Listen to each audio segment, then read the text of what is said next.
بسم اللہ الرحمن الرحیم۔ السلام علیکم ورحمۃ اللہ۔ Welcome to YouTube channel Owais Ahmed speech. دوستو، آج میں آپ سب کو ایک خاوند کی ذہانت کے بارے میں بتاؤں گا۔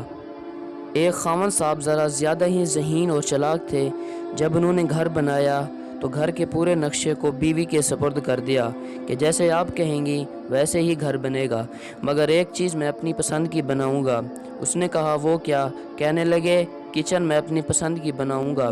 کہنے لگی وہ تو عورتوں کے لیے ہوتا ہے۔ تو صاحب کہنے لگا اس لیے تو میں بنواؤں گا کہ تم نے زیادہ وقت وہاں گزارنا ہے اور تمہاری سہولت کا مجھے خیال رکھنا ہے۔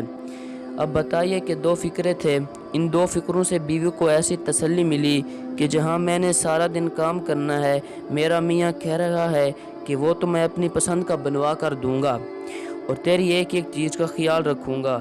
چنانچہ سارا گھر بنا، مگر کچن کی چیزیں خاوند خود خرید کر لائے اور اس کا ڈیزائن ایسا بنوایا کہ بیوی کو کام میں آسانی ہو۔ تو اب کیا ہوا کہ سارے گھر میں جب بھی بیوی کچن میں داخل ہوتی، اس کو ہر چیز دیکھ کر خوشی ہوتی کہ یہ ڈیزائن میرے میاں نے پسند کیا اور یہ چیز میرا میاں پسند کر کے لایا۔ تو معلوم ہوا کہ گھر کے کام کاج میں سے بالخصوص جو کھانے پکانے کا کام ہے، جو عورت ہی ہمیشہ کرتی ہے، اس میں تھوڑا سا خاوند کی دلچسپی لے لینا، اس کے بارے میں پوچھ لینا، کوئی ضرورت کی چیز ہے تو لا کر دے دینا۔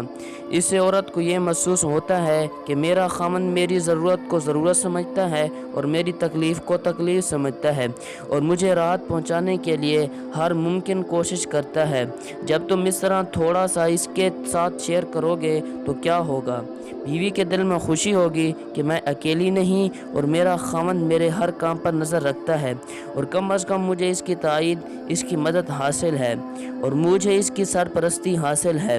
اس سے عورت کے دل میں خاوند کی محبت بڑھ جاتی ہے۔ بیوی کے ضروریات کا خیال خاوند نہیں کرے گا تو پھر آسمان سے جبریل علیہ السلام تو نہیں آئیں گے۔ ضرورت خاوند کی ہے تو فرض بھی اسی کا ہے۔ امید کرتا ہوں کہ آپ کو میری یہ ویڈیو اچھی لگی ہوگی۔